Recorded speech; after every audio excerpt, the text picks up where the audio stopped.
একদিকে যখন হাকিমুল ইসলাম তার যোগদান এবার আইএসএফ আর সেখানে এবার ফের উত্তপ্ত হলো পরিস্থিতি, যেখানে তৃণমূল আইএসএফ এর সংঘর্ষ যেন সামনে এসেছে। তৃণমূল আইএসএফ এর সংঘর্ষে ফের উত্তপ্ত ভাঙড়। বুধবার রাতে ভাঙড়ের কাশীপুর এলাকায় এই ঘটনা, যেখানে একটি সভা হচ্ছিল আর সেই সভায় উপস্থিত ছিলেন নওশাদ সিদ্দিকী, আরাবুল ইসলাম। আর এই নিয়ে চাঞ্চল্য। আরো বিস্তারিত জানবো, টেলিফোন লাইনে রয়েছে প্রতিনিধি গোপাল। গোপাল, জানতে চাইবো ঠিক কি হয়েছিল, কিভাবে এই সংঘর্ষ ফের একবার উত্তপ্ত হলো ভাঙড়? দেখো, তোমাকে বলে রাখি, গতকাল এক মেগা জয়েন্ট ছিল আইএসএফ এর কাছে, যেখানে আরাবুল ইসলামের ছেলে হাকিমুল ইসলাম এবং তার প্রায় সমর্থক ছিল পুরো 200-ও বেশি। সেই সমস্ত সমর্থকেরা নওশাদ সিদ্দিকীর হাত ধরে ভাঙড়ের কাশীপুর এলাকায় তারা জয়েন করার পরে তারা কিন্তু রাত পর্যন্ত আনন্দ উৎসব করছিল। কিন্তু আনন্দ করার পরে স্লোগান দিতে দিতে যখন বাড়ির দিকে যাচ্ছিল, তখন কিন্তু তৃণমূল সমর্থকেরা প্রথমে তাদেরকে গালিগালাজ, অস্ট্রেলিয়া গালিগালাজ ব্যঙ্গোক্তি করতে থাকে। এটা নিয়ে প্রতিবাদ করা থেকেই নিজেদের মধ্যে উত্তেজনা, মারামারি, বিশাল পুলিশ ঘটনাস্থলে আসে। আসার পরে কোনো রকমে কিন্তু সেটাকে তাদের সঙ্গে সম্পর্ক ঠিক করার চেষ্টা চালালেও শেষ পর্যন্ত ঠিক হয়নি। তবে পুলিশ কিন্তু 6 জনকে আটক করে জিজ্ঞাসাবাদ করে, অবশ্য পরে তাদের ছেড়ে দেওয়া হয়েছে।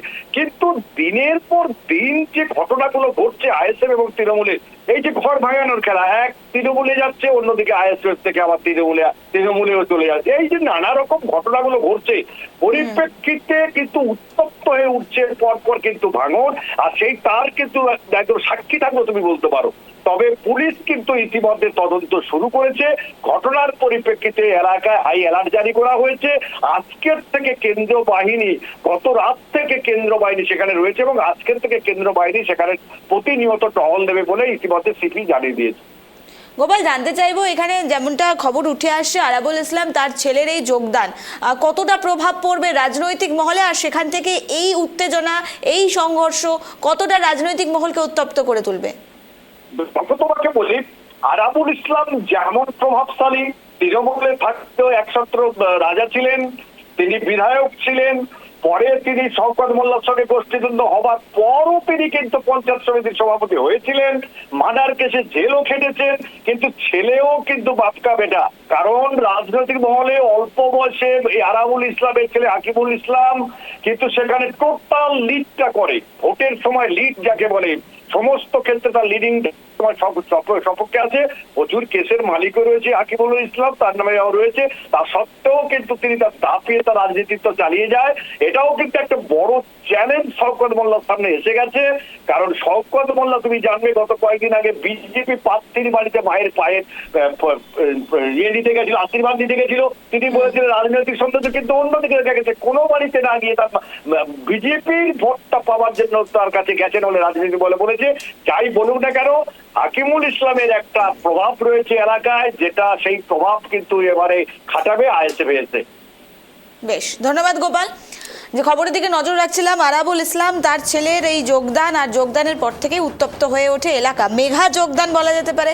আরাবুল ইসলামের ছেলে হাকিমুল ইসলাম, তিনি প্রভাবশালী একজন নেতা, তৃণমূলের নেতা ছিলেন এবং তারপর থেকে আইএসএফে তার এই যোগদান। গতকাল রাতে মেঘা যোগদান করা হয়, যেখানে প্রচুর তৃণমূল সমর্থক আইএসএফে যোগদান করেন হাকিমুল ইসলামের হাত ধরে, এবং তারপরে সেই সভাস্থলে উত্তপ্ত হয় পরিস্থিতি। তৃণমূল এবং আইএসএফের সংঘর্ষ হয় এবং সেখানে পুরো ঘটনা সামনে চলে আসে, একদম প্রকাশ্যে আসে। এরপরেই কিন্তু কেন্দ্রীয় বাহিনী থেকে শুরু করে এলাকার স্থানীয় প্রশাসন তারা এলাকার স্থলে যায় এবং পুরো ঘটনা কি স্বাভাবিক করার চেষ্টা করে। কিন্তু এই ঘটনার পেছনে ঠিক কারা জড়িত, এই ঘটনার পেছনে জড়িত হওয়ার পেছনে ঠিক কিভাবে ভোট ব্যাংকে প্রভাব পড়বে, তৃণমূলেই বা কতটা ভোট ব্যাংকে প্রভাব করবে? কারণ হাকিমুল ইসলাম তৃণমূলের একজন বিশিষ্ট নেতা ছিলেন এবং তার যথেষ্ট অনুগামীরা ছিল এবং তারা একসঙ্গে তৃণমূল ছেড়ে আইএসএফে যোগদান করেছে। আর সেখান থেকে কিন্তু এই উত্তপ্ত পরিস্থিতি। আগামীতে এই পরিস্থিতি ঠিক কোন পথ নেয়, কোন মোড় নেয়, ভোট ব্যাংকে কতটা প্রভাব পড়ে, সেদিকে কিন্তু গুরুত্বপূর্ণ নজর থাকছে আমাদের। না, একটা ব্যাপার হচ্ছে, ওরা যেখানে দেখছে আইএসএফ এর হাজার হাজার লোক, সামান্য 7-8 জনা তৃণমূলে মানে আইএসএফ এর সাথে গন্ডগোল করতে যাচ্ছে, এটা চক্রান্ত। নওশাদবার এত বড় একটা প্রোগ্রাম হয়েছে, যেখানে হাজারে হাজারে মানুষ, কাতারে কাতারে মানুষ, সে 10-12টা ছেলে রাস্তায় নেমে বদমাইশি করছে। তার মানে ওরা একটা খবরের শিরোনামে আসতে চাইছে যে ওখানে আইএসএফদের মেরেছে তৃণমূলরা। এটা একটা মানে যারা ছ্যাবলা ছোট লোক হয় তারা এই ধরনের ঘটনা ঘটায়।